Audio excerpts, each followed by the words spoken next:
Bom dia, senhoras e senhores. Estamos começando mais um encontro de impulso e nessa segunda-feira nós teremos uma convidada especial aqui. Sejam muito bem-vindos e muito bem-vindas. Você quer transformar a educação com seus filhos? Você quer explodir a sua cabeça, entender como que funciona a educação parental, entender como que funciona um pouco mais do cérebro? Nós trouxemos hoje uma especialista aqui que vai falar com vocês. Daqui a pouquinho eu vou chamar elas. Mas primeiro eu quero receber vocês, me digam no chat se vocês estão me vendo, se vocês estão me ouvindo bem. E sejam muito bem-vindos, coisa boa! Muito bom ter vocês por aqui. Quem está chegando aqui pela primeira vez? Quem está chegando no encontro de impulso a primeira vez? O som está baixo para algumas pessoas, a nossa equipe já vai ajustar. E verifique se não é o seu áudio, se não é o seu som. Como é que vai funcionar o nosso encontro de hoje? O nosso encontro de impulso, para quem está chegando aqui pela primeira vez, é um lugar para você acelerar. Então, o objetivo do encontro de impulso na segunda-feira é para te acelerar, é para te entregar um conhecimento, te entregar uma percepção que faça com que você tenha uma vida memorável, que faça com que você tenha clareza de algum ponto que você quer destravar. E hoje nós vamos trazer um tema que vocês pediram muito, que vocês querem muito aprender, um pouco mais sobre pensamento, um pouco mais sobre cérebro, um pouco mais sobre entendimento também do mundo parental, de crianças, pai e filhos. E eu também estou muito entusiasmado com esse encontro, com a nossa convidada. Ela é uma mulher espetacular, tem muito conhecimento na área, é uma das pioneiras nessa área que ela vai falar aqui hoje, em trazer esse conhecimento para o Brasil. E eu quero que vocês prestem muita atenção, peguem papel, peguem caneta, porque esse encontro vai ser memorável. Maravilha? Então, lembre-se do seu PDA. Durante o encontro de hoje, eu vou pegando algumas dúvidas, a nossa equipe já está nas salas, então eu tenho certeza que vocês vão ter muitas dúvidas e a nossa equipe vai trazer para a gente. Eu vou estar acompanhando aqui nos bastidores e eu quero chamar a nossa convidada especial hoje. Eu fiz até uma colinha aqui, porque a mulher é capacitada nível hard aqui. Eu quero chamar a nossa convidada especial, ela que é autora do best-seller Pais que Evoluem e uma das pioneiras no Brasil em unir a ciência e a educação dos filhos. Ela é biomédica, especialista em neurociência e desenvolvimento infantil, autora de 15 livros e é criadora da abordagem educacional neuroconsciente. Senhoras e senhores, recebam aqui no Encontro de Impulso a Thelma Abraão. Seja muito bem-vinda, Thelma. Obrigada, que alegria estar aqui, pessoal. Bom dia a todos. Sei que tem gente aqui do mundo inteiro. Obrigada por vocês estarem disponibilizando o tempo de vocês para estarem aqui. Obrigada, Ramon. E estou ansiosa para a gente compartilhar esse momento. Vou contar Maravilha. rapidinho aqui como que eu planejei esse nosso encontro para a gente poder aproveitar ao máximo, que esse tempo vai passar voando, eu tenho certeza. Vai passar Eu só tive voando. eu comecei a falar, ai meu Deus, quero falar isso, não vai dar, sabe? Tentei fazer bem rapidinho, assim, o mais importante que eu quero que vocês saiam daqui compreendendo hoje. Nós vamos trabalhar num pilar importantíssimo aqui dos aliados, que é proteger as crianças, né? Muitas vezes a gente acha que a proteção tem que vir do adulto, de proteger ela do mundo, mas vocês vão sair daqui hoje entendendo que a gente também precisa proteger os nossos filhos de nós mesmos, tá? Então, bom dia. A gente vai começar. Eu vou compartilhar slides. Vou pedir para vocês anotarem suas dúvidas. Pega um papel, pega uma caneta, assim como o Ramon falou aqui. E, gente, as dúvidas eu vou deixar para o final. Por quê? Eu sei que vocês querem muito saber como é que eu faço para o meu filho me obedecer. Meu filho faz birra, meu Deus. Eu castigo, não castigo, eu grito muito. Thelma, como é que eu paro? Como é que eu faço para o meu filho fazer o que precisa? Devo dar recompensa ou não? Só que antes de a gente entrar para responder essas perguntas, eu preciso trazer alguns conceitos básicos, fundamentais, para que você tenha recursos para lidar com os desafios por aí sozinho, tá bom? Preparados? Maravilha. Então, deixa eu compartilhar aqui. Thelma, ó, vou ficar por Ah, aqui, vou pegar as dúvidas deles, então vocês podem colocar as dúvidas no chat, a nossa equipe vai pegar. Qualquer dúvida, se precisar, pode me chamar que eu estou por aqui. Eu, assim como todos os aliados, eu vou estar aqui fazendo as anotações que eu quero aprender muito com você hoje. Bora para cima. obrigada. Eu vou compartilhar aqui então. Vamos lá.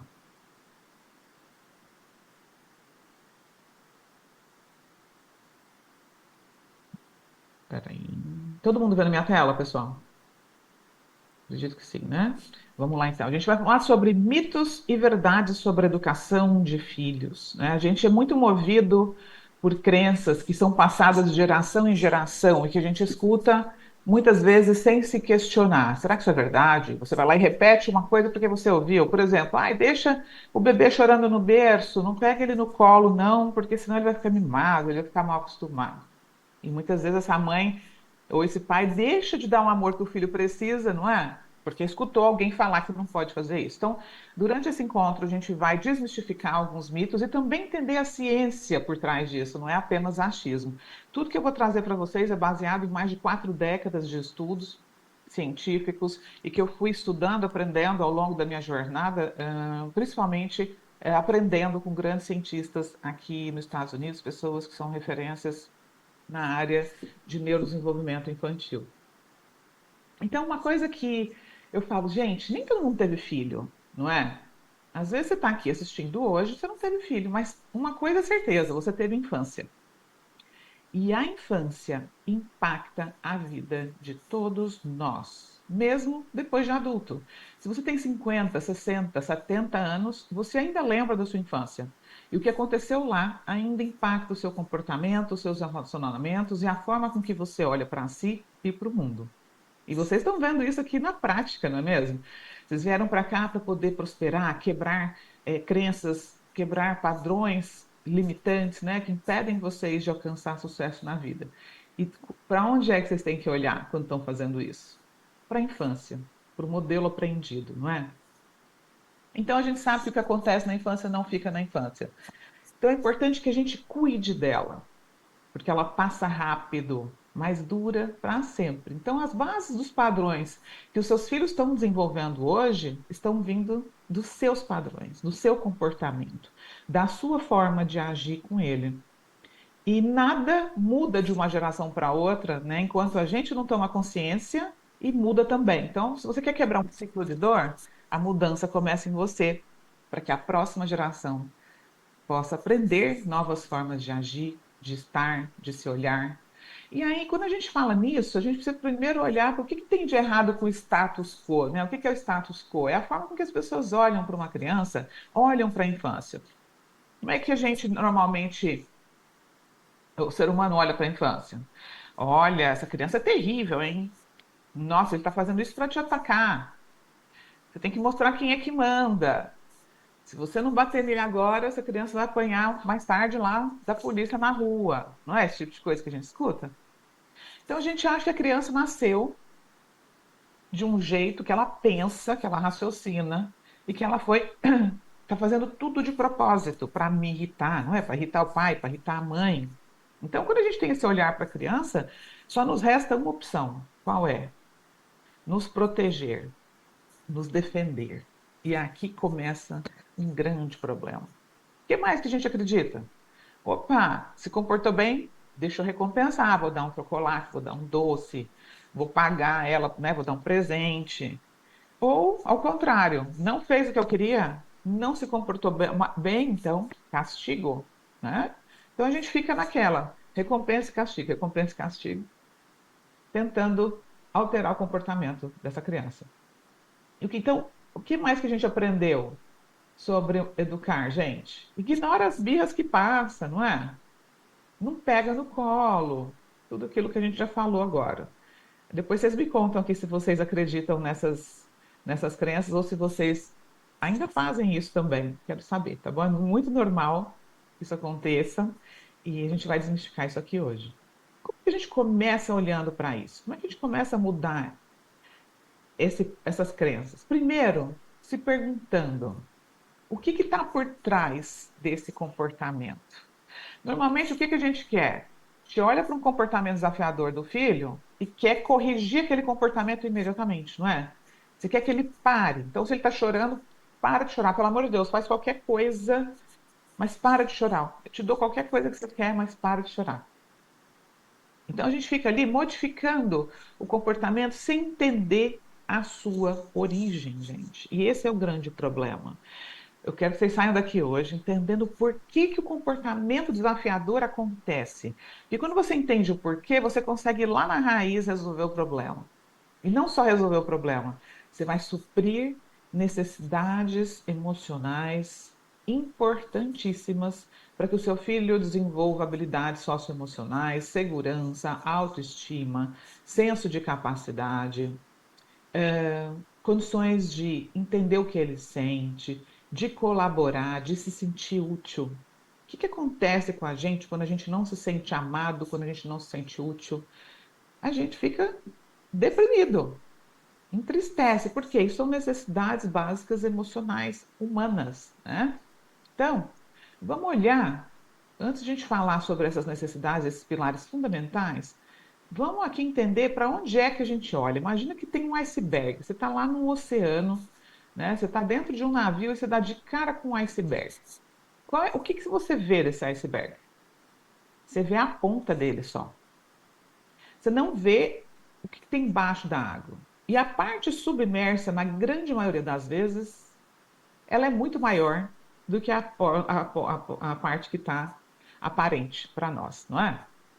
Então, quando você vê aquela pontinha para fora, é o mau comportamento do seu filho. Quando você vê ele chorando, se jogando no chão, ou te desafiando, ou não fazendo o que precisa, você já repetiu 1000 vezes e ele está lá, né, batendo pé, ficando teimoso. Esse é o mau comportamento que você vê.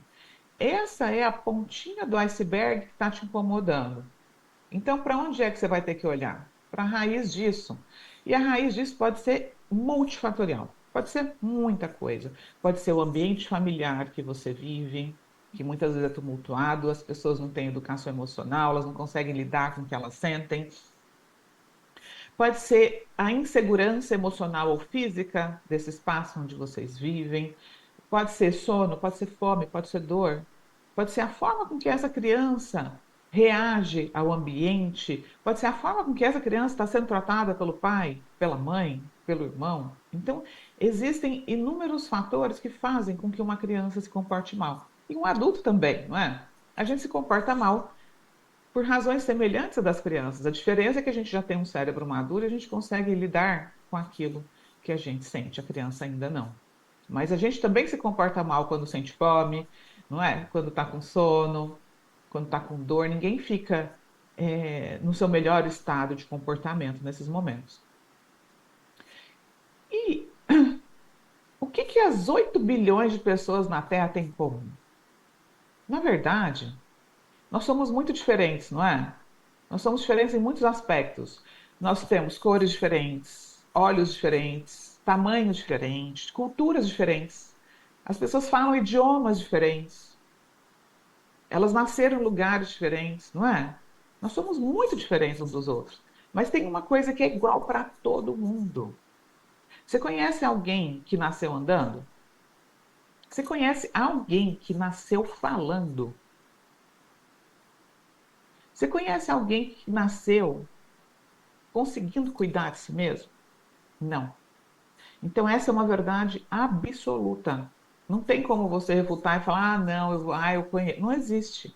Então, nós nascemos, a nossa espécie de mamífero nasce com um cérebro imaturo. O que que isso significa? Isso significa que a gente não pensa quando a gente nasce, a gente não raciocina e nossos comportamentos não são intencionais quando a gente nasce. Os nossos comportamentos são totalmente instintivos e voltados para a nossa sobrevivência. Então é por isso que quando a gente nasce, a gente chora. É por isso que quando a gente é bebezinho ou criança, a gente tem dificuldade de lidar com as emoções. É por isso que a gente faz uma birra. É por isso que você repete 1000 vezes a mesma coisa para o seu filho e ele não entende. É assim mesmo que a gente foi programado para ser, pela mãe natureza. Então, o nosso cérebro, ele amadurece de baixo para cima. Presta atenção rapidamente aqui que eu vou explicar de um jeito bem simples para vocês o que que é o neurodesenvolvimento, o que que vocês precisam entender sobre a diferença de o cérebro de uma criança e o cérebro de um adulto, tá bom? Então, olha só. Para facilitar bastante, vamos imaginar que o cérebro é dividido em apenas dois andares, o andar de baixo e o andar de cima, ok? O andar de baixo é aquele andar instintivo, irracional, é onde moram as minhas emoções. A gente nasce com essa parte funcionando. Claro, não está totalmente pronta, mas já está funcionando. Por quê? Eu vou chorar quando eu tiver fome, eu vou chorar quando eu precisar de colo, eu vou chorar quando eu tiver com a minha fralda suja, eu vou chorar quando eu tiver medo. Isso são emoções. Isso não tem nada a ver com pensamento. Então a criança ela não faz isso de forma intencional, porque para eu fazer algo de forma intencional, eu preciso ter esse andar de cima do cérebro amadurecido, que eu vou chamar aqui de córtex pré-frontal, né? Que é a parte pensante que fica aqui atrás da nossa testa. Essa parte demora 25 anos para amadurecer. Ela começa a apresentar um certo amadurecimento por volta dos 4 anos de idade. Então, lá por volta dos 4 anos de idade, a criança já começa a entender algumas coisas, né? Ela já começa a falar mais, ela já começa a ter um raciocínio um pouco melhor. Isso não quer dizer que ela já está com essa parte pronta, mas quer dizer que é um processo, certo? Ele começa a amadurecer ali por volta dos 4 anos. Então, gente, até uns 3 anos de idade, que é uma fase crítica do desenvolvimento do ser humano, vocês vão entender já já por quê, a gente está dominado pelo andar de baixo, tá? Então, é a fase que a criança mais vai dar trabalho para os pais, porque os pais não entendem isso, acham que a criança está fazendo tudo de propósito, acham que a criança está fazendo tudo para manipular e acaba batendo nela porque ela não faz o que ele está querendo, quando na verdade aquilo é um comportamento biologicamente esperado, né, para a nossa espécie. Então, o que que eu sempre falo? A falta de conhecimento sobre a biologia do filhote da nossa própria espécie é a raiz da violência na infância. Muitos pais e muitas crianças apanham severamente, sofrem desprezo, são agredidas verbalmente e de diversas formas, porque os pais acreditam que elas estão sendo intencionais, pela falta de conhecimento sobre o que eu acabei de falar para você aqui, né? Então, esse segundo andar, ele começa a ser desenvolvido com o passar dos anos, e leva 25 anos para a gente conseguir acessar. Hoje, como adulto, você tem condições cognitivas de lidar com o que você sente. Ah, eu estou com raiva, então peraí. Deixa eu parar para pensar o que que eu vou fazer na hora da raiva. Você não vai conseguir impedir uma emoção, mas você consegue pensar o que você vai fazer com ela. E mesmo assim, como adulto, muitos não conseguem, né? Por quê? Porque a gente não aprendeu a fazer isso na infância. Então, a criança, ela não consegue fazer isso, nem se ela quiser, ela não tem condições cerebrais de fazer isso. E quais são os principais pilares que impactam o comportamento infantil, gente? Esse eu acabei de falar. Desculpa a falta de acento. O meu computador, às vezes, ele não tem um acento, o Mac ele não faz em português, eu fico, às vezes, esqueço algum acento. Então, a imaturidade neurológica, a gente acabou de ver, a criança não tem o desenvolvimento como de um adulto, né? Necessidades físicas não atendidas. Opa, agora eu estou vendo que ficou físicas ali. Necessidades físicas não atendidas. O que que é isso? A criança que está com fome, está com sono, ela precisa descansar, né? Andou muito, e aí isso altera o comportamento dela. Necessidades emocionais não atendidas. A criança que não recebe afeto, a criança que não recebe atenção, que não se sente parte da família, ou a criança que se sente rejeitada, né? Aquela criança que o pai e a mãe nunca validam o que ela sente, não pega no colo, não dá afeto. Quando isso acontece, as necessidades emocionais não são atendidas e isso impacta negativamente o comportamento do seu filho. O que mais? Um pilar essencial para que o nosso corpo e cérebro se sinta bem é a segurança. Todos nós precisamos de segurança física e segurança emocional. Então, de repente, aí na sua casa, você tá num ambiente onde todas as pessoas gritam muito, ou vocês estão sempre brigando. Isso afeta a segurança emocional do seu filho. Isso afeta o sistema nervoso deles, afeta o comportamento dele, tá? Então, quando a gente fala em seguranças, em necessidade emocional, a gente tem que olhar para conexão, para proximidade. O quanto eu me sinto parte dessa casa, o quanto eu me sinto parte dessa família. Quando você era uma criança, você se sentia bem-vindo na sua casa?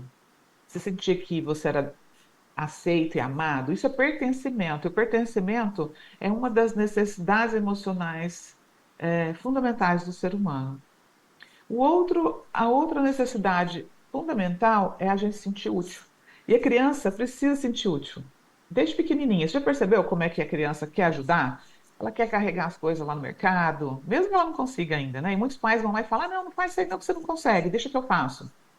Muitos pais, por não entenderem que essa é uma necessidade humana, já começa, deixa que eu faço para você, deixa que eu faço para você, deixa que eu faço para você, e no fim você está ali, não só tirando o senso de capacidade da criança, mas também é, desencorajando-a, né, para que ela se sinta capaz, para que lá na frente ela consiga acreditar que ela pode, que ela consegue, que ela pode se esforçar, né, e vencer aquilo que ela está se propondo a fazer. E isso que é tão importante para a vida adulta. Quantos de nós, mesmo na vida adulta, não nos sentimos capazes de fazer algo? Às vezes você quer abrir um negócio, às vezes você quer mudar de profissão, você quer dar um passo ousado e você não se sente capaz. Agora você está entendendo de onde vem, ó. É uma necessidade básica humana que precisa ser trabalhada desde a infância, que é o senso de utilidade e capacidade. E o que que acontece, pessoal, quando a gente não supra essas necessidades emocionais da criança? Ou as necessidades físicas, ou quando a gente não entende a maturidade neurológica dessa criança. Aí é que os problemas começam. Essa criança ela vai chorar, ela vai desobedecer, ela vai mostrar essa frustração do jeito que ela consegue. E normalmente é como? Deixando os pais muito irritados, não é? Porque a gente não entende o que está acontecendo, a gente não consegue olhar aquele iceberg todo submerso no mar, e aí você quer fazer o quê? Acabar com aquele comportamento. Como você não tem recursos, você vai fazer o que você sabe, que é gritar, bater, punir, castigar. E resolve? Não resolve. Porque se resolvesse, você não precisava fazer isso todo santo dia, não é? Então, a criança, quando ela começa a ter todos esses sintomas, é hora da gente parar e olhar. Opa, será que essa criança está abastecida de amor? Será que eu estou tendo tempo de qualidade com ela? Será que o ambiente nessa família é um ambiente que está deixando essa criança segura?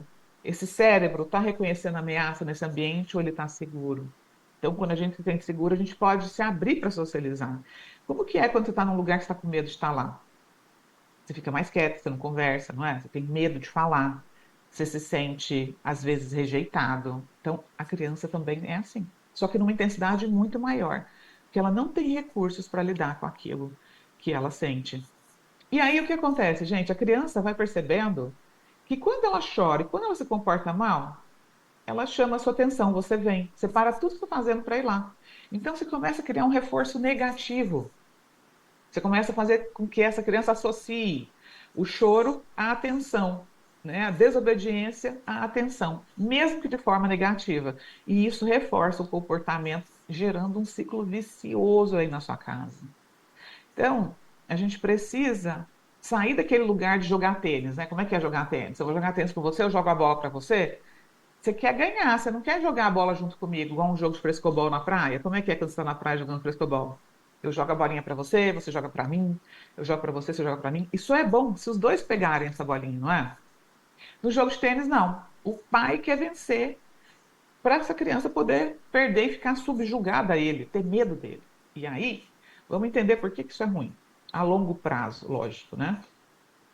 Ah, antes de a gente olhar para o sistema nervoso e as suas reações, principalmente quando a gente fala em lidar, evitar traumas, né, e também compreender traumas, o impacto dos traumas no comportamento do seu filho, inclusive no seu, vamos falar rapidamente sobre a importância do apego, né? O que é apego, gente? Dos 0 aos 3 anos de idade é a fase em que o cérebro humano está em pleno desenvolvimento.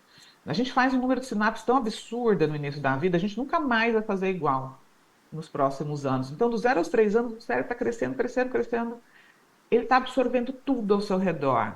E é justamente na época em que a gente acredita assim, ah, essa criança não entende nada, essa criança aí, né, você briga na frente dela, você faz tudo e você acha que ela não vai lembrar. Ela não vai lembrar cognitivamente, mas o corpo dela, o cérebro dela vai guardar tudo isso em forma de memórias implícitas. Por quê? O corpo está armazenando, o cérebro está armazenando tudo que possa ser de utilidade para ele ao longo da vida. Então, se ele tá, essa criança está recebendo amor, está recebendo afeto, está sendo nutrida, está sendo estimulada, esse corpo está guardando isso, esse cérebro está seguro para se desenvolver. Mas se essa criança está tendo um ambiente inseguro, pais agressivos, pais que por qualquer motivo se são desconectados da criança e não dão para ela o que ela precisa, esse cérebro fala, opa, ameaça. Ele começa a ter um problema no neurodesenvolvimento, ele não vai subir aqui para esse segundo andar. Ele começa a ficar parado no andar de baixo. E isso traz o quê? Atrasos cognitivos, atraso de fala, dificuldade de aprendizado, dificuldade de socialização, inúmeras dificuldades cognitivas, que é ligada à qualidade do apego com a mãe, principalmente. Com a mãe, gente. Ah, então o pai é importante? Importantíssimo, porque o pai tem que dar apoio para essa mãe e também tem que dar amor para esse filho. Mas esse bebê nasceu da mãe, ele é amamentado pela mãe, ele tem, a natureza nos programou dessa forma, né? Então, pode ser também com um cuidador primário, uma avó, uma tia, alguém que é responsável por cuidar dessa criança. Mas o apego seguro, ele é fundamental para a saúde mental, física e emocional ao longo da vida desse ser humano, não é só na infância. Muitos dos problemas que você vive hoje nos seus relacionamentos, medo da rejeição, medo de não ser amado, medo de ser abandonado, veio do apego inseguro que você pode ter tido com seu pai, com sua mãe lá atrás. Então, para nós que somos pais, é fundamental a gente entender isso para poder dar para essa criança o que ela precisa para esse cérebro se desenvolver bem. E se fosse para resumir em duas palavras, seria amor e segurança. Dentro de segurança entra tudo que ela precisa, como limites respeitosos, direcionamento, você guiá-la e orientá-la nessa jornada de aprendizado, né? Então é importante você entender assim, eu tenho dificuldade de me relacionar com os meus filhos? Eu consigo me conectar emocionalmente com os meus filhos? Ou eu só fico fisicamente presente, porém emocionalmente ausente? Se faça essa pergunta para si mesmo. Por quê? Presença física não conecta. O que conecta é conexão emocional, é olhar no olho, é escutar o que o outro está falando, é se interessar pelo outro, né? Então, eu tenho disponibilidade emocional, eu tenho um escudo protetor, eu sinto que eu não consigo me conectar com meu filho, então é importante entender qual foi o tipo de apego que você teve com a sua mãe lá atrás. Como é que foi essa relação? E aí, quando a gente fala em apego, a gente também tem que falar em trauma, porque existem os traumas de apego. E as pessoas não entendem muito sobre isso. O que que as pessoas, quando a gente fala trauma, pensam que é? Trauma, sofri um acidente de carro. É trauma? É trauma. Ou a casa pegou fogo, perdi tudo que eu tinha. É um trauma? É. Ou eu sofri um acidente de carro, alguém que eu amava morreu. É um trauma? É. Só que isso são eventos pontuais. São eventos que aconteceram uma única vez e marcaram a sua vida para sempre. Só que existe um tipo de trauma que se chama trauma complexo, que ele não aconteceu um dia. Ele aconteceu milhares de vezes ao longo de toda uma infância, que pode ser negligência emocional, pode ser abuso emocional, pode ser uma criança que ouve gritos todos os dias, uma criança que é criticada todos os dias, uma criança que é educada na base do medo todos os dias. Isso tudo causa trauma. Por quê? O sistema nervoso, nosso sistema nervoso autônomo, ele foi criado para detectar ameaças ou segurança no ambiente. Ele quer que a gente sobreviva. Então ele passa 24 horas monitorando o ambiente. E quando esse ambiente, ele detecta medo nesse ambiente, isso dispara os nossos sistemas de segurança. Isso dispara, por exemplo, a nossa vontade de nos proteger, de lutar ou fugir, né? As nossas proteções. Então, para ilustrar isso, eu vou te dar um exemplo aqui. Imagina que você mora, vou contar uma historinha bem rápida. Imagina que você mora numa caverna. E lá nessa caverna é muito seguro, você adora morar lá, só que você tem que sair todo dia para caçar. E aí, peraí, gente, só um minutinho aqui. Vocês estão vendo minha tela? Minha tela mudou de repente, só para eu ter certeza. Então, né? Se alguém puder falar comigo aqui, mas eu acho que sim. Então, se você tá com esse urso. Ah, não, aí você saiu para caçar as frutinhas. Você pegou o seu balde e tá indo lá onde você vai todo dia fazer o seu caminho para comer frutinhas. Chegou na árvore que você adora, você deu de cara com esse urso aí. Olha só. O que que você faz? Você vai ficar lá pensando, deixa eu ver o que que eu faço. Nossa, acho que eu vou por aqui, ou eu vou por ali. Não. Em milésimos de segundo, o seu cérebro vai reconhecer a ameaça nesse urso, nessa fisionomia, nesses dentes horrorosos e perigosos. E você vai ter uma descarga de hormônios do estresse, né? Cortisol, adrenalina, seu coração vai acelerar, o seu sangue vai para suas extremidades, você vai correr numa velocidade que você nunca correu igual na sua vida, para poder salvar sua vida e correr desse urso. E você vai correr de volta para sua caverna, correr, correr, correr, correr, correr. Ufa, depois de 10 minutos correndo, você chegou na sua caverna, sentou lá dentro de uma pedra e fala: Meu, ufa, consegui me livrar daquele urso. E aí o que vai acontecer? Você vai começar a olhar em volta e vai falar: opa, estou seguro. Seu cérebro vai trazer o seu corpo de volta para o estado de calma, né? Depois de 5 minutos você está calmo de novo. Mas aí eu quero te fazer uma pergunta. E se você descobrisse que esse urso, que você estava morrendo de medo lá na floresta, está morando com você na sua caverna? Quando que o seu corpo ia voltar para o estado de calma? Então a pergunta que eu tenho para te fazer aqui é: os seus filhos estão morando com ursos? Essa é a primeira coisa que você precisa entender. O que eu causo no sistema nervoso do meu filho? Eu causo segurança ou eu causo medo? Porque se você está causando medo, as respostas desse sistema nervoso vai ser de proteção, vai ser de luta, vai ser de agressividade, vai ser de defesa, ou até de medo, submissão e paralisia. E não é isso que a gente quer, não é mesmo? A gente quer que os nossos filhos saibam pensar, saibam tomar boas decisões, não tenham medo de nós, mas que confiem em nós, que possam contar com a gente, não é? Então, se você educa na base do medo, o que que acontece? Você está sempre disparando uma cascata de produção dos hormônios do estresse. E quando essa produção é muito alta, essa criança pode começar a ter problemas na escola, problema de comportamento, problema de aprendizado, problema de socialização, inclusive de ficar mais agressivo aí na sua casa.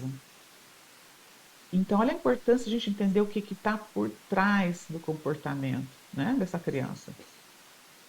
E aqui eu quero mostrar, antes de a gente começar a falar de birra, né, de desobediência e tudo mais, então já vamos entrar nesse assunto que eu tenho só mais uns minutinhos, deixa eu só mostrar para vocês quais são os 10 tipos de experiências mais comuns que causam traumas, né, mas que a maioria das pessoas não conhece, porque a gente acha que trauma é só aquilo que, nossa senhora, foi algo pontual que aconteceu uma vez e me traumatizou. Não. A repetição de abusos físicos, de abuso emocional ou de abuso sexual, negligência física, negligência emocional, disfunções familiares, né? Se você teve um pai ou uma mãe com depressão, ou se você é um pai ou mãe que tem depressão, pode estar traumatizando o seu filho porque ele não recebe o cuidado que ele Oi, Thelma. precisa. Oi? Tá me ouvindo? Tô, tô, Sua tela tô. descompartilhou. Tenta compartilhar pra gente novamente. Faz tempo? Ah, foi agora há pouco. Tem uns 2, 3 minutos. Não queria atrapalhar essa explicação do urso. Ah, tá bom. Eu tava achando mesmo que tinha mudado alguma coisa. Mas vocês viram o urso então, né? Tá ótimo. Vimos, a gente viu. Apareceu na tela e depois ele saiu. Tá bom. Olha só. Como eu estava falando das experiências adversas aqui, né? São esses 10 tipos mais comuns, tá, pessoal? Então é importante você entender. Eu, como pai ou mãe, estou praticando algumas dessas experiências com os meus filhos. Tipo, eu abuso físico, que é bater, né? Abuso emocional, que é gritar. Abuso sexual, né? É um dos maiores traumas da infância. Negligência física, negligência emocional, né? Disfunções familiares, abuso de substâncias, divórcio, tudo isso impacta profundamente o comportamento de uma criança, tá bom? Então, é importante vocês entenderem isso aqui. E por que que é importante também vocês entenderem isso? Porque os estudos científicos mostram que quanto maior o número de experiências adversas vividas na infância, maior a probabilidade. Eu coloquei probabilidade aqui em letra maiúscula, pessoal, porque é probabilidade. A ciência, ela é probabilística, ela não é determinista, né? Então, maior a probabilidade dessa pessoa ter vícios na fase adulta, obesidade, usar drogas ilícitas, aumenta a chance de fumar, de tentar suicídio, de infarto, de depressão. E isso já são décadas e décadas de pesquisas científicas comprovando. Então, olha como que a infância, gente, é a base da saúde física, mental e emocional do ser humano. Então a gente precisa cuidar dela. E precisamos cuidar dos pais, né? Esse é o meu trabalho, cuidar dos pais para que vocês possam ter condições não só de conhecer o comportamento infantil, mas recursos para lidar com os desafios que surgem. Então, vamos falar da birra. Eu tenho mais, acho que uns 10 minutinhos aqui. Uns 15, dá tempo de a gente passar pelos pontos mais importantes. Agora que você já entende um pouco sobre o desenvolvimento, que a criança ali dos 0 aos 3 anos de idade, ela é totalmente dominada pelas emoções, agora você já consegue entender que a birra não é um ataque contra você. A birra é a única forma que a criança tem de expressar o que ela sente, né? Então ela chora, ela se joga no chão, ela não tem controle de impulso ainda. O que é controle de impulso? É uma parte que depende do amadurecimento do córtex pré-frontal. Vamos supor, você é adulto, você está com fome, você chegou num restaurante, tem uma fila para servir. Você consegue controlar seu impulso. Senta na fila, pega o prato, porque você já tem um córtex amadurecido. A criança não. Ela vai avançar na comida. Ela vai pegar porque ela não tem o controle de impulso. Então, as birras acontecem por isso. Ela está frustrada, está com raiva, ela vai se jogar no chão. Ela pode até puxar o próprio cabelo, ela pode até te dar um tapa de repente e falar: Meu Deus, essa criança está me batendo, vou bater nela de volta. Né?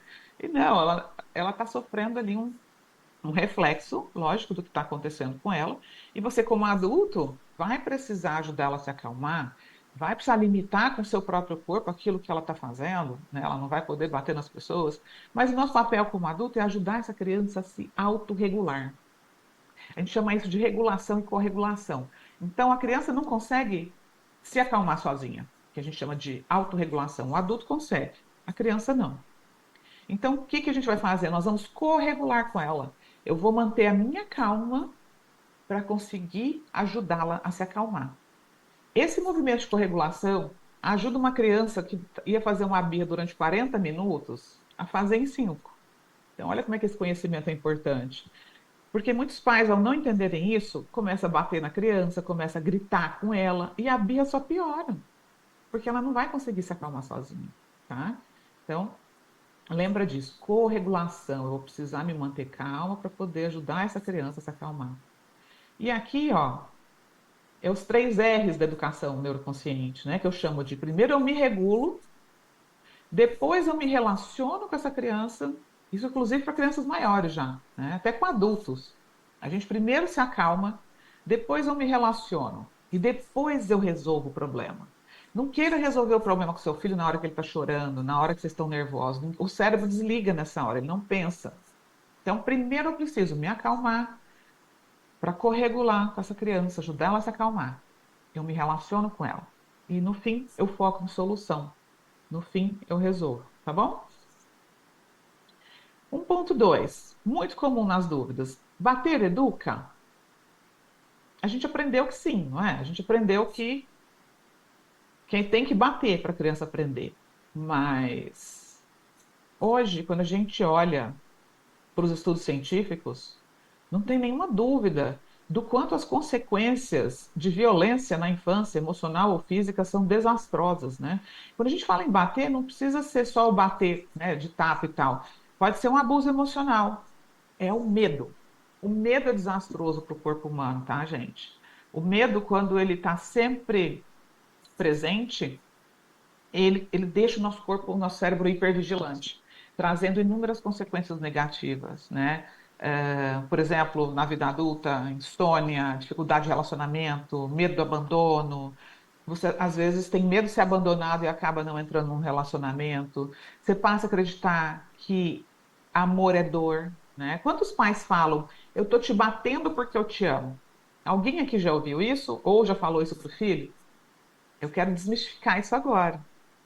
Na verdade, você não está batendo porque você ama, você está batendo porque você não sabe outra forma de educar. Você está batendo porque você não consegue lidar com as suas emoções. Você não sabe o que fazer com a sua raiva, porque ninguém te ensinou. Nós vemos gerações que a gente aprendeu assim: tô com raiva, grito, tô com raiva, explodo, tô com raiva, xingo, não é? Então, se dar a educação emocional que você não recebeu é o maior desafio para poder melhor educar o seu filho.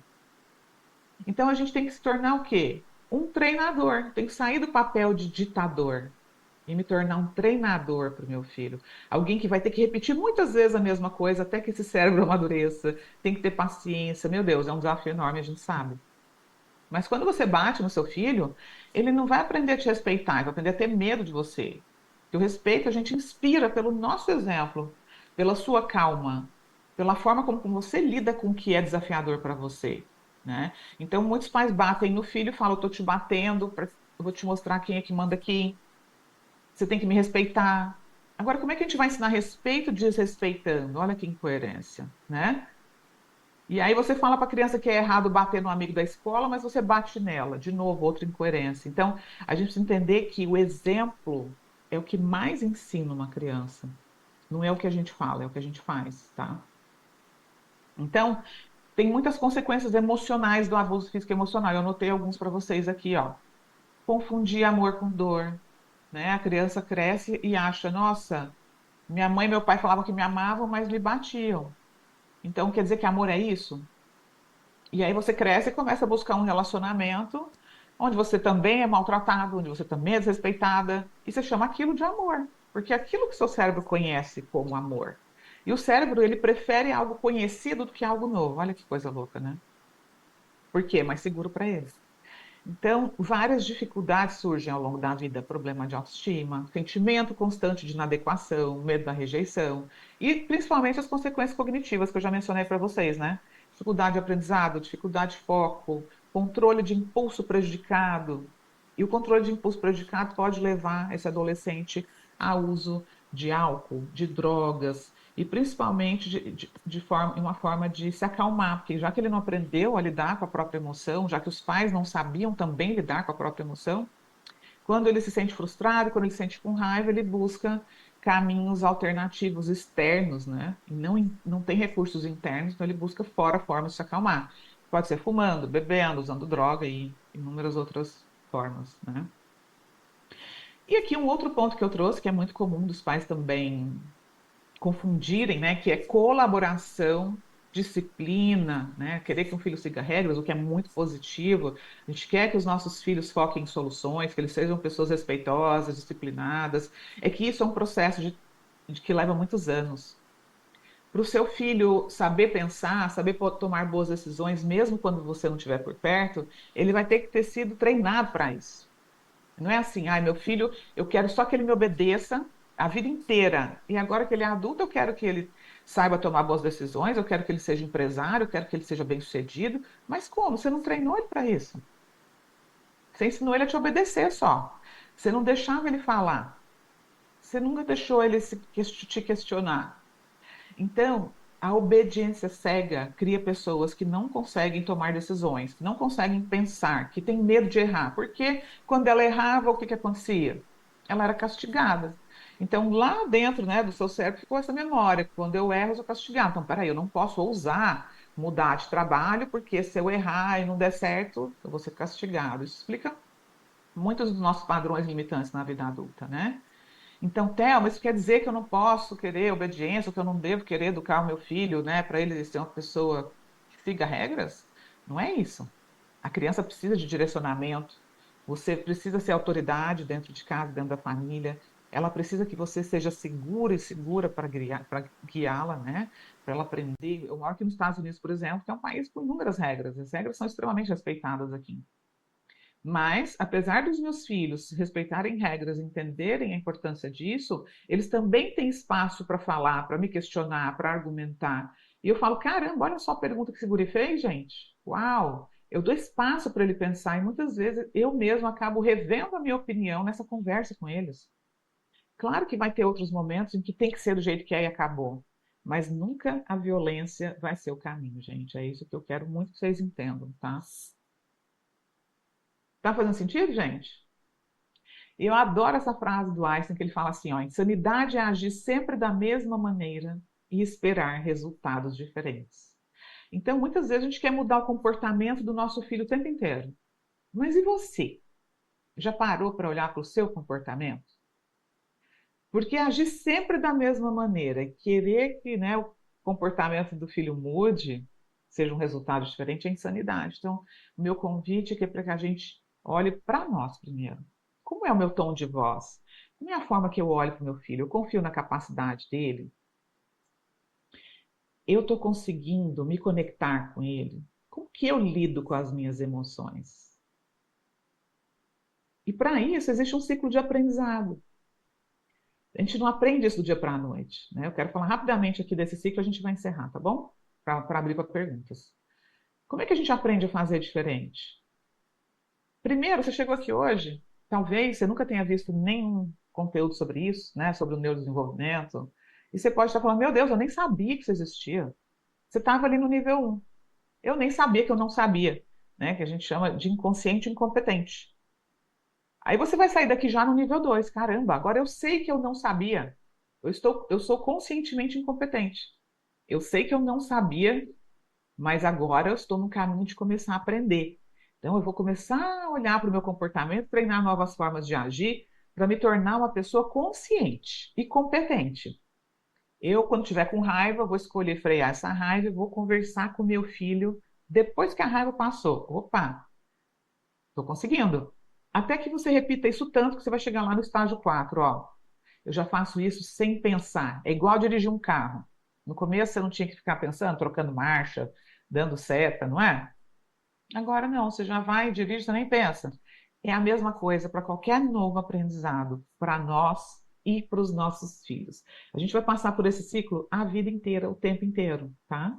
Por quê? Porque, gente, o nosso cérebro é plástico. E graças à neuroplasticidade cerebral, a gente pode sim aprender e desenvolver novas habilidades em qualquer tempo da vida. Ah, Théo, mas eu tenho 50 anos, ainda dá tempo? Lógico que dá. 60, 70. Enquanto você estiver vivo, você vai poder mudar os seus padrões. Mas para isso você vai ter que se dedicar. É igual ao músculo, a gente vai lá na academia, né? E trabalha o músculo para ele se desenvolver. Isso é que se chama criar novos caminhos neurais, gente. É isso que muda os nossos padrões. É isso que faz com que a gente tenha novos resultados em qualquer área da nossa vida, tá? E a parte mais desafiadora de sermos pais não é controlar o comportamento dos nossos filhos, mas sim o nosso.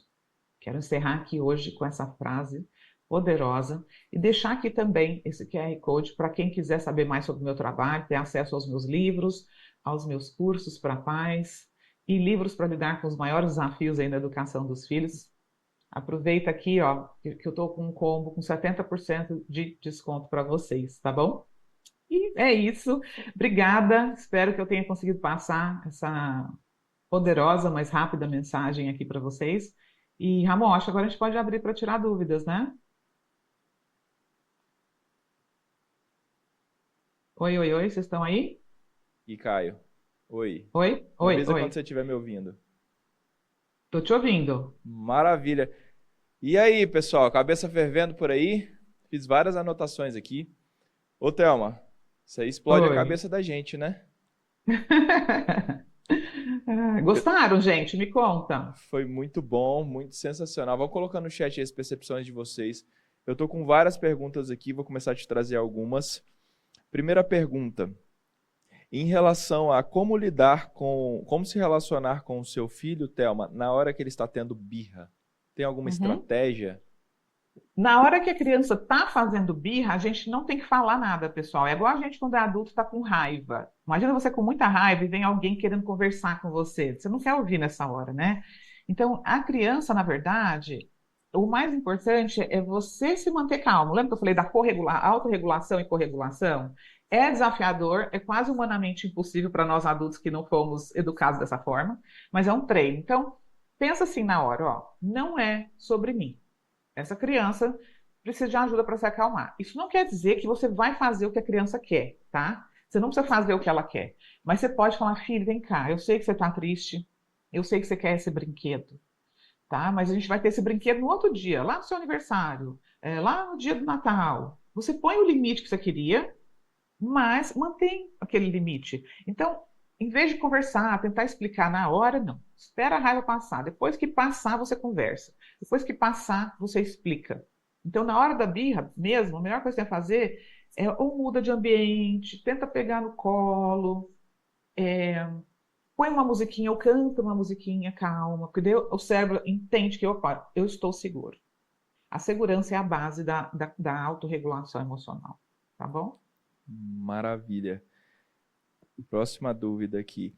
Thelma, e quando os pais são separados e o filho está sendo criado pela mãe, mas é pego pelo pai e sente muito medo?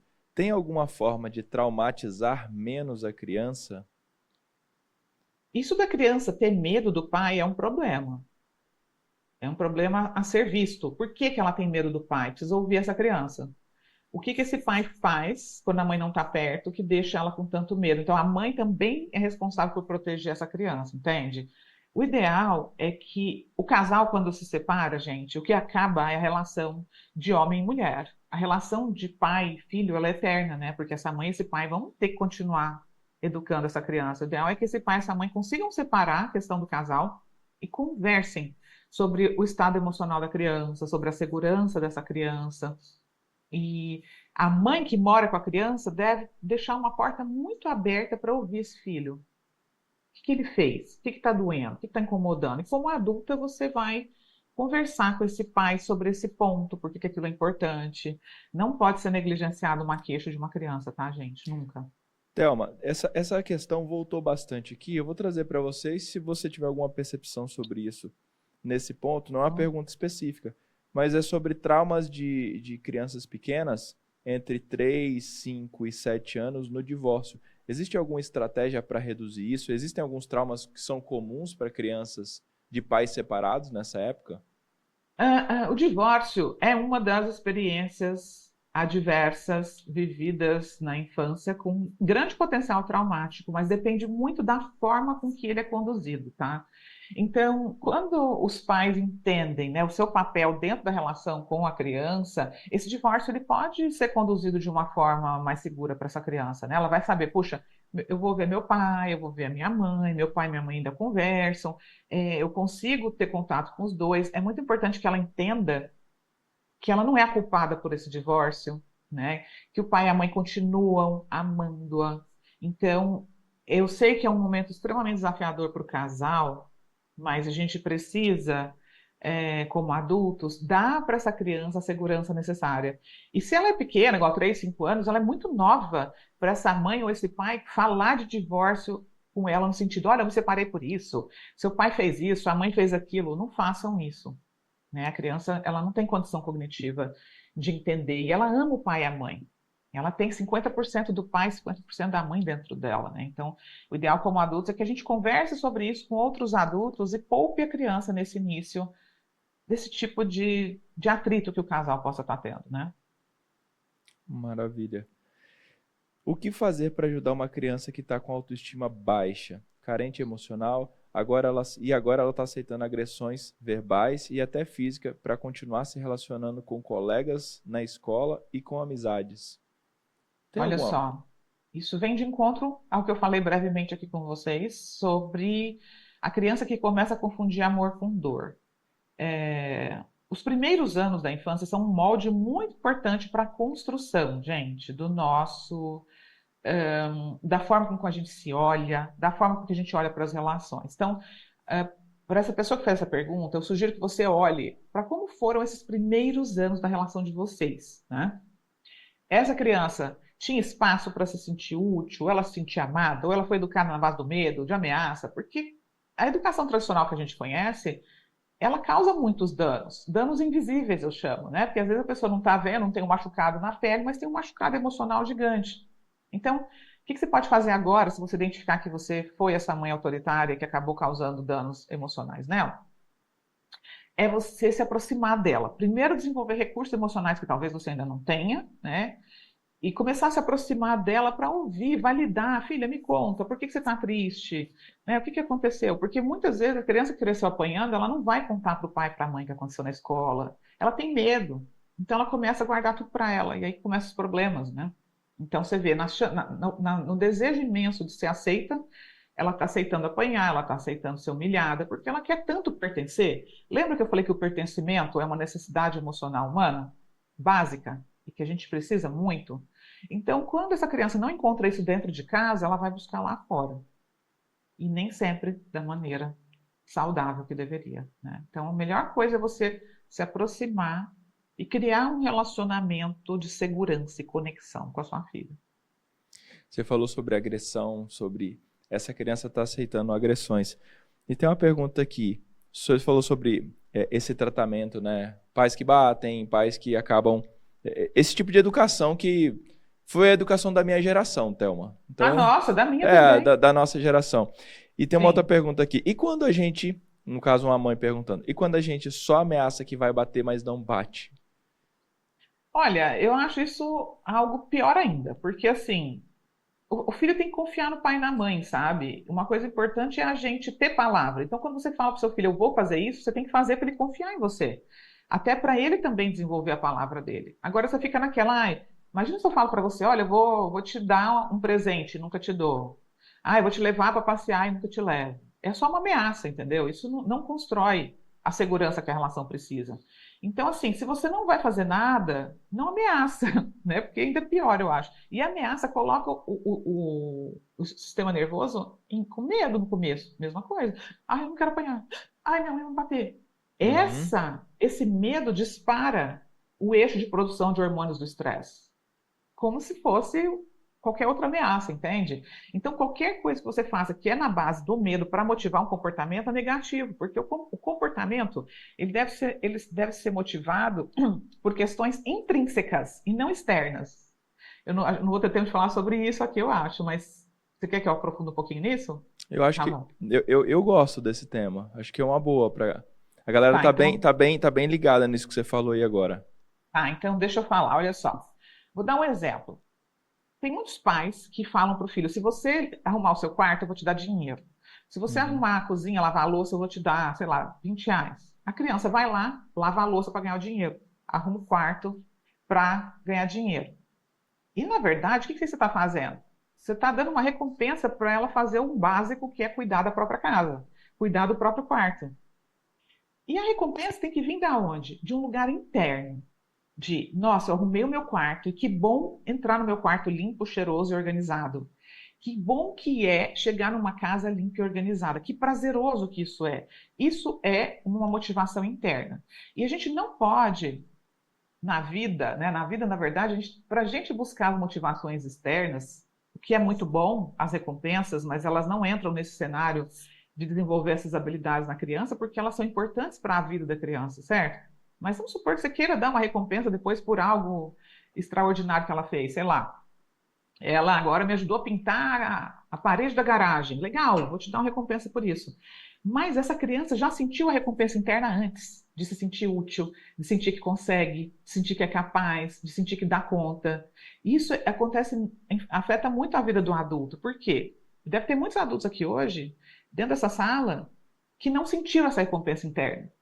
Mas ela fica buscando recompensa só no dinheiro que ela vai ganhar no trabalho. E isso não motiva ela de uma forma necessária para ela crescer. O que faz a gente crescer? É a automotivação interna.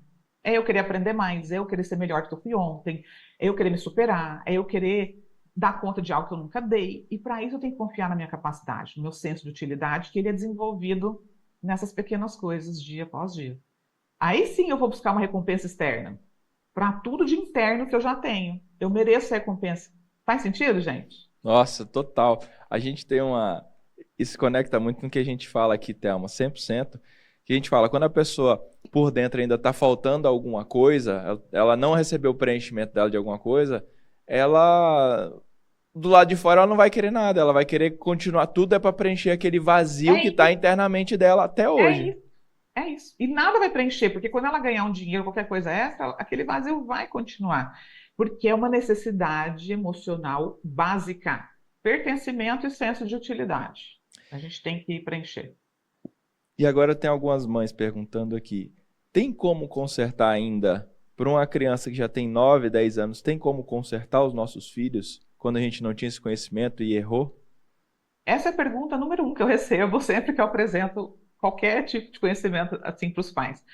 Primeira coisa que eu vou te pedir, para todas as mães que estão aqui, pais, tirem a culpa de vocês. Porque a primeira coisa que vem, minha culpa, eu não sabia. Gente, não se culpem pelo que vocês não sabiam, tá bom? Então, a primeira coisa é isso, tira a culpa. A outra verdade, que é um fato, a gente não muda o passado. Não tem o que fazer para mudar o que foi feito. Não tem, esquece. Então, assim, já descansa agora, porque não tem o que fazer. Tem o que fazer a partir de hoje. E a partir de hoje, você pode mudar o seu comportamento, porque o seu comportamento diferente vai trazer um resultado diferente no comportamento do seu filho. Então, aquela tudo que você não construiu lá atrás, comece a construir hoje. Comece a olhar para o seu filho hoje com outros olhos, com outras lentes, sabe? É, tira aquela crítica. Olha para o seu filho como uma criança que está em desenvolvimento, que está aprendendo, que quer ser amado, que quer ser aceito, que quer ser visto, que quer sentir útil. Crie oportunidades dele se sentir útil, dele se sentir bem, se sentir amado. Não é só falar, eu te amo, você é capaz. Não.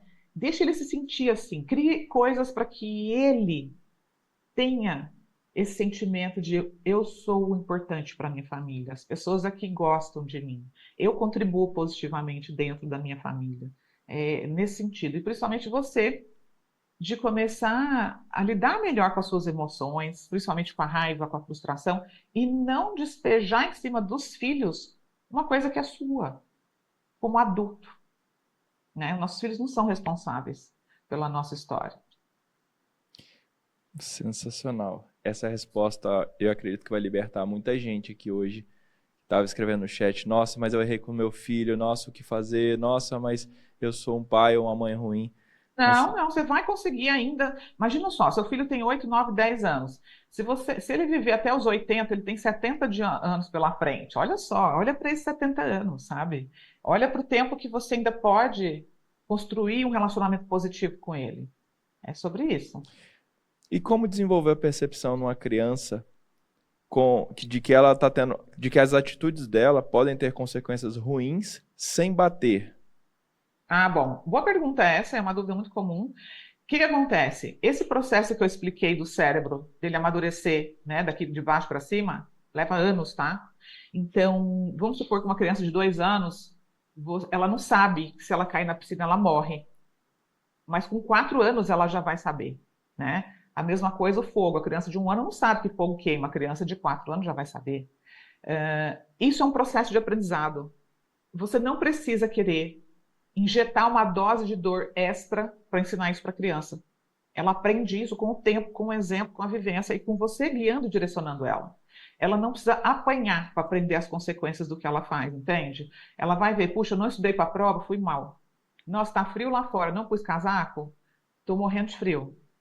Puxa, era hora do almoço, eu não comi, estou morrendo de fome. Então, tudo isso são consequências que vai acontecendo de acordo com as nossas decisões. E você não precisa querer bater nela para ensinar, mas você precisa conduzir. Esse é um processo que vai sendo conduzido dia após dia e mostrando, né? Puxa, filho, um exemplo comum, né? Que as mães ficam entrando numa luta com o filho, né? Veste o casaco, tá frio, põe, põe. Mas será que seu filho conhece o frio? Será que ele sabe que sentir frio dói? Deixa ele lá no frio um pouquinho. Deixa ele falar, nossa, eu quero casaco para sentir o que que é o frio. É lógico, você não vai deixar um bebê de passar frio, mas uma criança de 3, 4 anos, ela já pode ir ali fora 2 minutos, tá frio. Isso é sentir uma consequência de uma atitude. Você está guiando essa criança nesse processo, entendeu, gente? Faz sentido? Total. Então você deixa ela experimentar um pouco daquela situação de forma controlada para você conseguir mostrar Isso, para ela que aquilo é um problema, aquilo não é uma coisa boa e pode prejudicar ela. isso. Você não vai fazer isso com uma criança de 2 anos perto de uma piscina, né, gente? Pelo amor de Deus. Estou falando conforme ela vai crescendo, você vai guiando ela com doses pequenas para que ela possa sentir as consequências daquilo, entende? Sensacional. Tem uma pergunta que apareceu muito aqui e eu imagino que você receba ela bastante. Telas. Posso deixar com meu filho e qual idade que eu posso introduzir telas ou não deveria dar telas para o meu filho? Vocês fizeram essa pergunta para uma pessoa que abomina o uso de tela. Sou eu, gente. Aqui em casa eu tenho 2 filhos, tá? Um de 9 e um de 10. E não é fácil, é um desafio tremendo, mas eu preciso conversar sobre isso com vocês aqui rapidamente. Que bom que a pergunta chegou. Aliás, eu tenho um dos livros que está nesse combo que eu trouxe aqui para vocês, é O Vício em Telas. Eu trago todas as consequências para o cérebro, para o sistema de recompensa, o que que acontece, e trago também dicas práticas lá, tá? Para Boa. vocês saberem como agir no dia a dia. Não vai dar tempo de eu falar sobre tudo isso, mas a Sociedade Americana de Pediatria e brasileira não recomenda o uso de telas para crianças menores de 2 anos de idade, gente. Por quê? Esse é um período crítico de desenvolvimento da fala. Nós estamos vivendo uma epidemia de atraso de fala. E muita gente fala, é autismo, é autismo. E não é, na verdade, pode ser ou pode não ser, claro, tem que ir para um diagnóstico, mas a maioria desses atrasos de fala não é autismo. É o uso de telas por bebês. Então, a criança aprende a falar, ela aprende a socializar, olhando para esse pai, para essa mãe, por essa expressão facial, para a boca, para o tom, conversando, repetindo, imitando. Então, esse é o primeiro ponto. Segundo ponto grave, a criança que fica usando telas muito tempo, ela fica agressiva e com muita dificuldade de se autorregular. Por quê? O celular, o iPad virou a chupeta moderna. Então a criança chorou, toma a chupeta moderna. A criança está frustrada, toma o celular. A criança reclamou, toma o celular. Eu não deixo ela aprender a lidar com o que ela sente. Eu não deixo. Então, o que que eu estou fazendo? Eu estou deixando, eu estou estragando a forma como que ela lida com as emoções num período crítico da vida. Então, pode deixar? Pode. Como que você pode deixar? Depois dos 2 anos, até os 5, 1 hora por dia. Você pode colocar meia hora de manhã, meia hora à tarde. E depois, acho que até dos 5, eu não tenho bem esse número, tá? Mas dos 5, acho que até os 10 é 2 horas por dia. A criança tem que fazer esporte, ela tem que ir para a escola, ela tem que socializar, ela tem que se mexer. Ela não pode passar 6 horas numa tela, gente. Eu Não vi, tem como eu isso dar vi certo. essa cena que você falou, é a coisa mais comum que eu precisei ir no banco resolver um problema e tinha um pai e uma mãe com uma criancinha pequena, a Thelma. Tipo assim, uma criancinha não tinha 2 anos, ela tinha menos, bem pequenininha. E ela começou a fazer uma pirracinha, uma cora aqui, senta aqui, levanta aqui, não sei o que, vai pra lá. Quando ela começou a gritar de pirraça, o pai foi lá e tum, Celular. iPad na mão com um joguinho, ela ficou quietinha. Então, assim, eu fiquei pensando, falei, caramba, velho, como que isso tá comum? Como Isso isso é tá ficando triste comum? demais, gente, porque os pais, gente, educar dá trabalho. Eu falo, se vocês não querem ter trabalho, não tenham filhos. Porque para colocar filho no mundo, para fazer do jeito que tá, botar a criança na creche, na escola, das 7 da manhã às 6 da tarde. Aí chega em casa, o pai e a mãe tá cansado, não dá atenção, não dá afeto, não tem como isso dar certo, gente. Vai dar problema. Nós somos adultos, a gente tem que entender as consequências das nossas atitudes. E Qua- elas existem, Quais são, entende? quais são as consequências mais comuns, Thelma? Você falou, pode dar um atraso de fala, para deixar os Tá, pais presentes para isso daí. gente, o primeiro grande problema é a questão da socialização e da regulação emocional e também do vício que isso gera depois, não só para telas, mas vamos por partes. Atraso de fala. Regulação emocional não consigo porque toda vez que eu estou frustrado, eu tenho que me distrair. Então, esse pai não tem educação emocional, não consegue lidar com as próprias emoções e muito menos com a dos filhos. Então, aqui é um problema do pai e da mãe que tem que aprender a lidar com isso, para poder estar perto do filho. Então, o outro que eu falei é dificuldade de socialização. A criança vai para a escola, por exemplo, ela não sabe conversar, ela não sabe brincar, ela tá tão em abstinência que ela quer a tela, ela nem presta atenção. Dificuldade de foco e aprendizado também é comum. Ela não consegue aprender na escola, ela não consegue raciocinar. Vai fazer conta, tem dificuldade, porque ela está acostumada a passar ali o vídeo de um para o outro. Ó. É uma quantidade tão gigante de dopamina, gente, que vocês não têm noção. É igual quando a pessoa usa droga, entende? Então isso é muito sério. E o que tem de adolescente deprimido, suicida, por conta de vício em tela, gente, por conta de falta de amor, de falta de contato, de abraço, de toque. O adolescente que é filho do quarto, ele não quer mais sair do quarto. Isso é muito grave. Então E- vamos olhar para isso, por favor, pessoal. Eu fico imaginando, Dediquem-se. Thelma, se às vezes eu me pego assim no celular e naquele momento ali tô rolando um feed, eu falo, se para mim às vezes é difícil sair de um negócio desse quando entra, eu fico imaginando na cabeça da criança.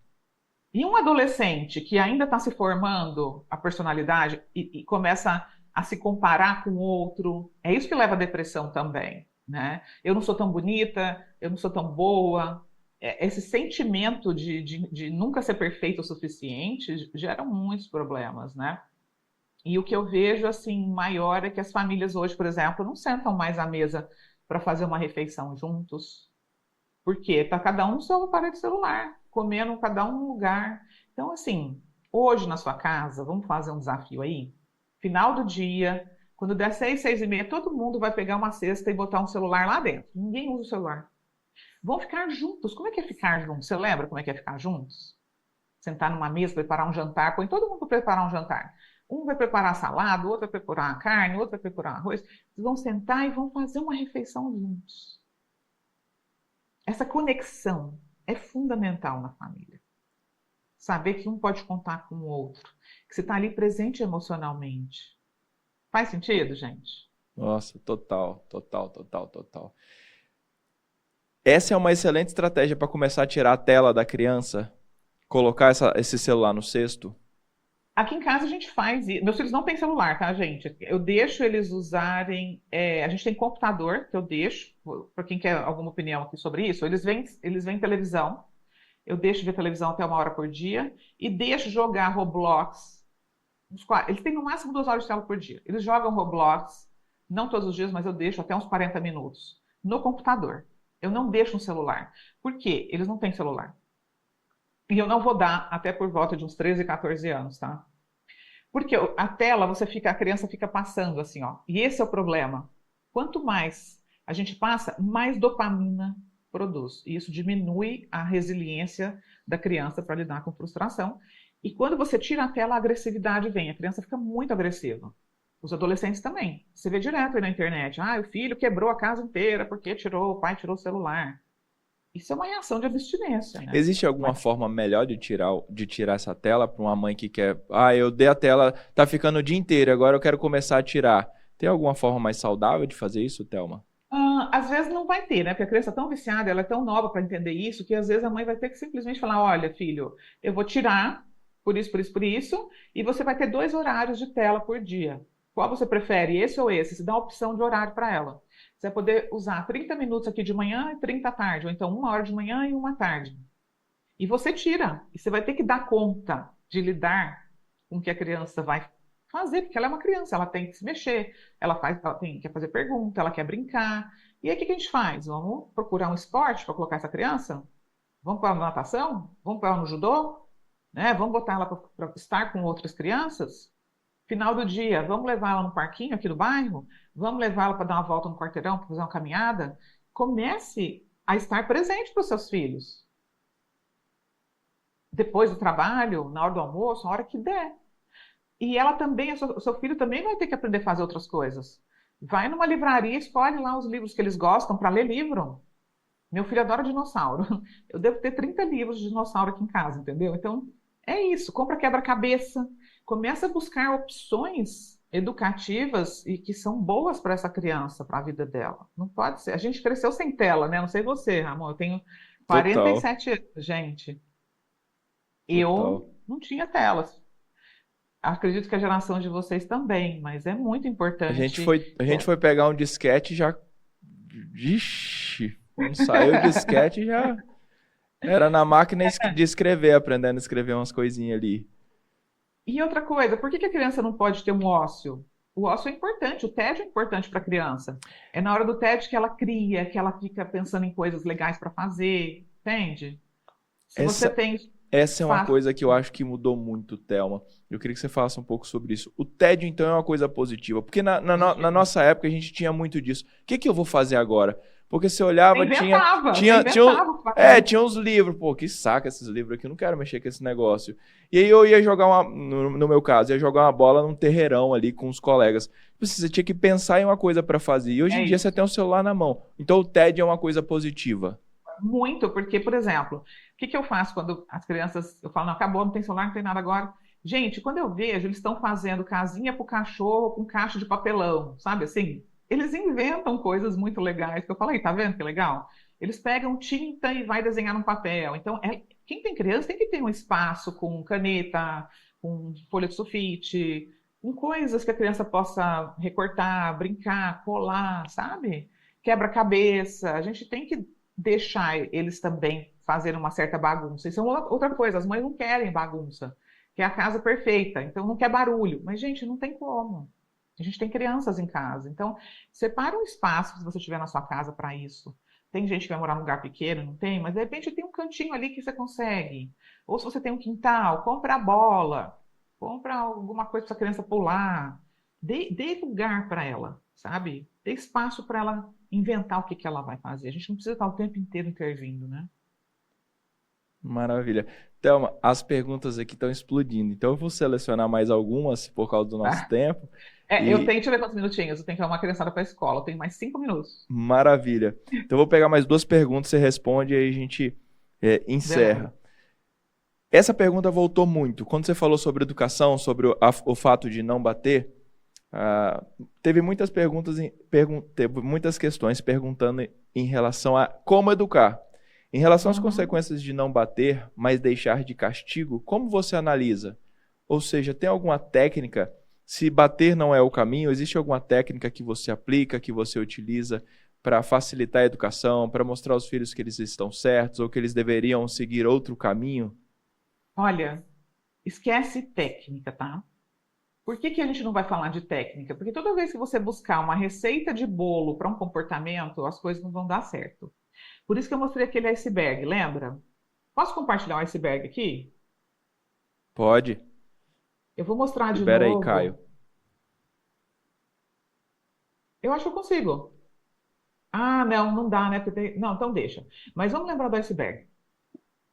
Vamos lembrar do iceberg, gente. Você vê só a ponta dele, certo? Ali é o mau comportamento. Embaixo tem uma série de coisas. Então você tem que olhar assim. Esse comportamento do meu filho agora, que está desafiador, é por quê? Ele está tendo necessidades físicas atendidas? Ele pode estar com sono, fome ou cansado? Check. Outro, ele está recebendo atenção? Ele está se sentindo parte da família? Porque, gente, o dia que eu não dou atenção para os meus filhos, eu percebo a diferença no comportamento, tá?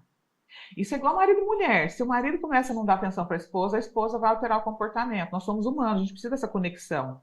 Ou vice-versa. Então a criança sente muito isso, quando os pais não têm aquele momento com ela durante o dia, ou ficou muito tempo na escola sozinha. Isso afeta o comportamento, então você tem que olhar para isso. Qual é a idade dessa criança? Ela tem condições ainda, né? Ela consegue lidar com o que ela sente, com os impulsos? Uma criança de 8 anos já consegue fazer isso. Se ela aprendeu com o pai e com a mãe, senão não também. Então, você vai escolher o que para lidar com o problema? Depende da situação. Então, vamos supor que o seu filho, você falou para ele que hoje não é dia de ir no shopping. E ele quer ir no shopping. E ele tem 8 anos. E ele fala, mas eu quero ir no shopping. Começa a gritar, chorar, se bater. Fala, filho, eu entendo que você está com raiva. Eu sei que você quer ir no shopping. Quando você se acalmar, a gente conversa. E você fica por ali, calma, você não vai gritar. Daqui a pouco ele se acalma, ele vem. E aí você vai falar. é, eu entendo que você quer ir no shopping, mas hoje não é dia de ir no shopping, a gente vai no shopping no sábado, tá bom? Então você pode fazer outra coisa hoje. Você quer ir jogar bola ou você quer fazer sua lição de casa? O que você prefere? É aleatório o que eu estou falando aqui. Você dá duas opções ali para ele. Ajuda ele a achar outra coisa para fazer. E diz quando é que ele vai poder fazer aquilo. Isso é uma forma, por exemplo, eu não sei bater, não sei gritar, não sei ficar com raiva. Eu deixei ele sentir a frustração dele e mantive o meu limite. Porque a criança pode sentir a frustração, gente. Esse é o problema do pai e da mãe. Ele quer colocar um limite e não quer que a criança chore. Se frustrar não é o problema. Não é, deixa ela chorar. Ela precisa sentir. É porque a gente veio de uma geração que a gente não aprendeu a sentir. A gente tinha que engolir o choro. Então, para a gente, ver um filho manifestando raiva, frustração, é muito difícil. Só que é bom, deixa ele sentir a raiva. Agora, não é porque ele está com raiva chorando que você vai fazer o que ele quer. Então, isso é uma das formas, né, de você colocar um limite. É que quando seu filho faz algo que você não quer, já vem automático, eu vou bater nele, então eu vou te bater se você não parar de chorar.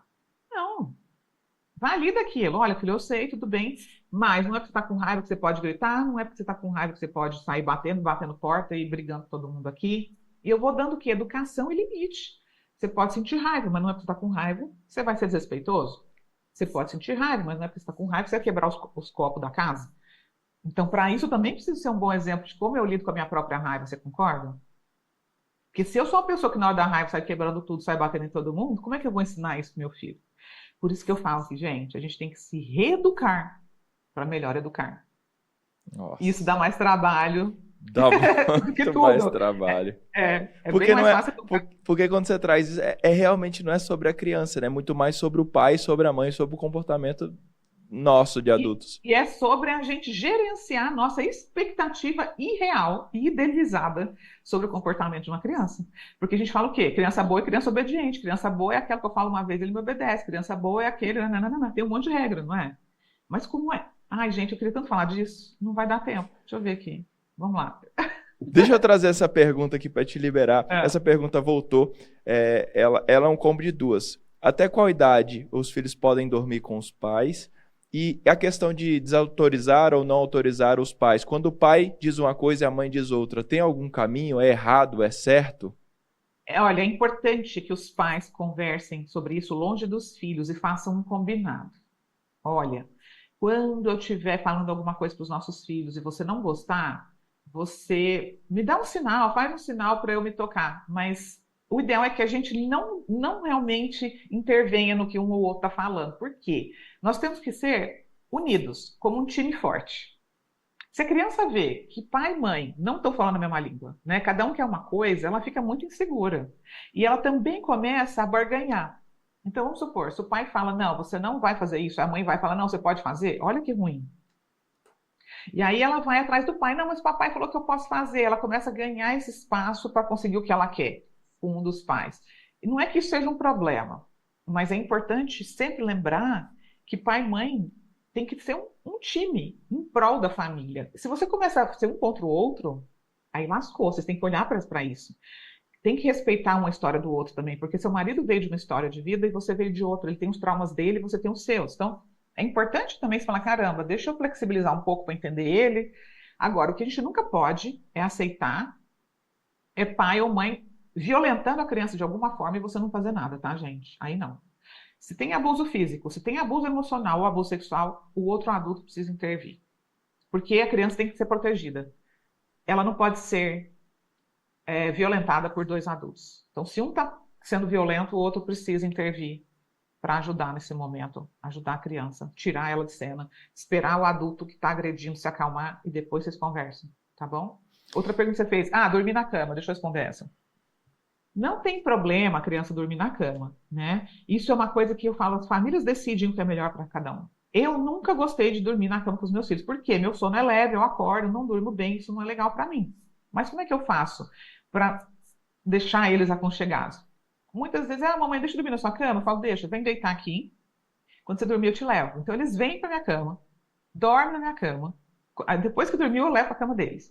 Agora, se você gosta, se para você tudo bem, tá tudo certo, não tem problema a criança dormir com você. Mas lembre-se que, se isso virar um hábito, vai ser difícil depois levar ela para o quarto dela, né? Levar ela para a cama dela.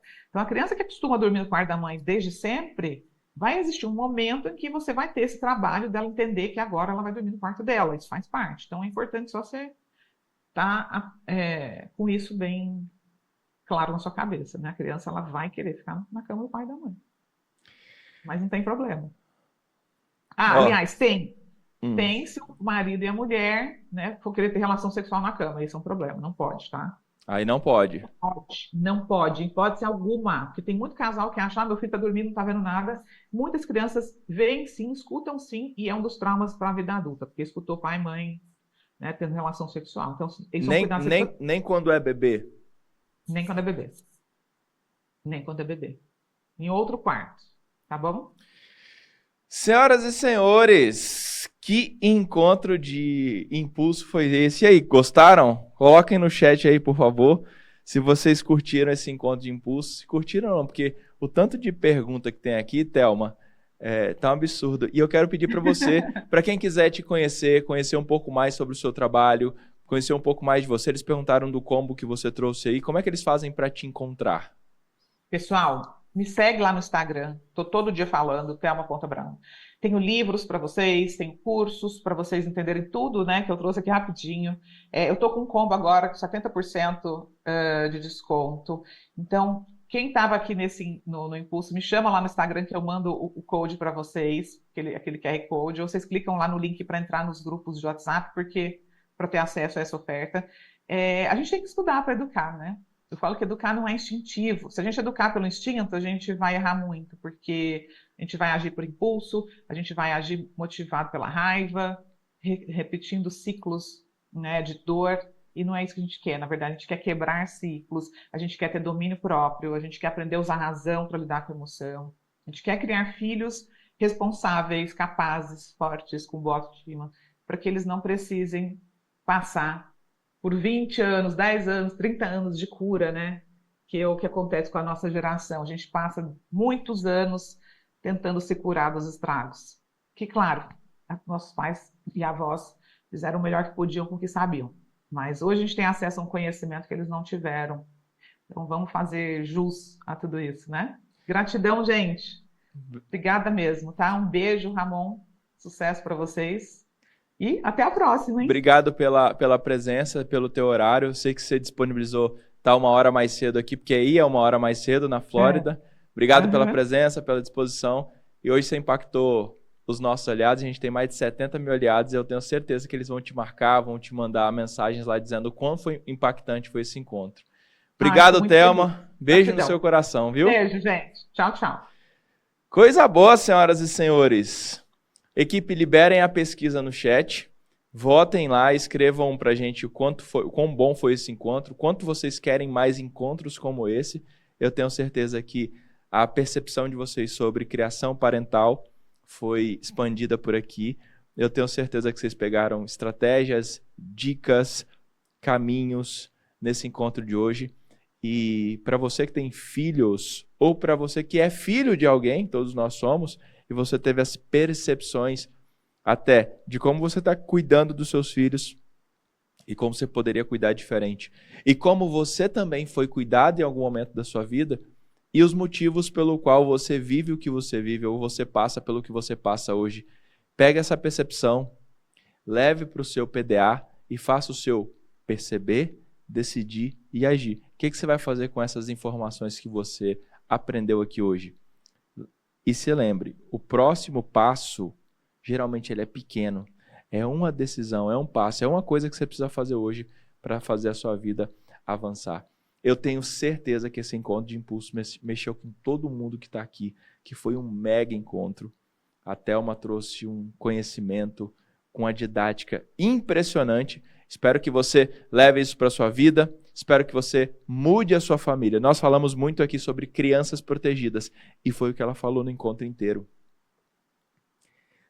Nós só somos adultos hoje. Você só é um adulto hoje descompassado, machucado, complicado, com dificuldades e desafios maiores, porque algum dia você foi uma criança desprotegida. Alguns em um maior nível, outros em um menor nível.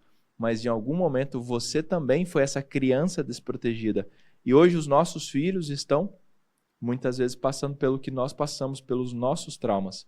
A Thelma falou muito aqui. Olhe para você como adulto, olhe para você para que você não descarregue sobre a criança esse peso. Às vezes você está passando para o seu filho. E lembra a necessidade de ser visto? A criança que chora para ser vista, e quando ela faz isso e é vista por isso, ela fica repetindo esse ciclo, ela aprende assim. E a gente tem o padrão da vítima aqui, que a vítima é aquela que aprendeu lá atrás e ela reproduz esse padrão. Então percebam como as coisas elas se encaixam.